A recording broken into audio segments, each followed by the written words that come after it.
ఎండల తీవ్రత పెరుగుతున్న నేపథ్యంలో ప్రజలు అప్రమత్తంగా ఉండాలని చెప్తున్నారు డాక్టర్. శరీరం డీహైడ్రేట్ అవ్వకుండా జాగ్రత్తలు తీసుకోవాలని సూచిస్తూ ఉన్నారు. ప్రత్యేకించి వృద్ధులు, చిన్న పిల్లల విషయంలో అలర్ట్ ప్రకటిస్తున్నారు. బయటికి వెళ్లే ముందు పలు జాగ్రత్తలు తీసుకోవాలంటున్నారు.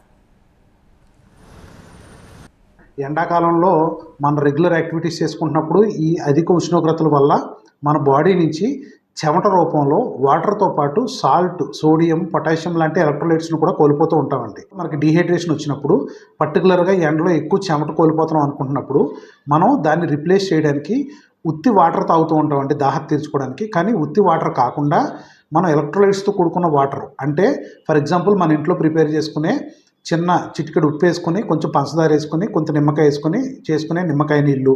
రెండోది ఓఆర్ఎస్ శాచెట్స్ అండి. ఆ ఓఆర్ఎస్ శాచెట్స్ని వాటర్లో కలుపుకొని తాగడం. అలాగే కొబ్బరి నీళ్ళలో కూడా ఈ పొటాషియం, సోడియం లాంటి ముఖ్యమైన ఎలక్ట్రోలైట్స్ ఉండటం వల్ల ఆ రిప్లేస్మెంట్ అది బాగా జరుగుతుంది. నాలుగోది మన ఇంట్లో చేసుకునే చల్లటి బటర్ మిల్క్లో లైట్గా సాల్ట్ వేసుకొని తాగటం.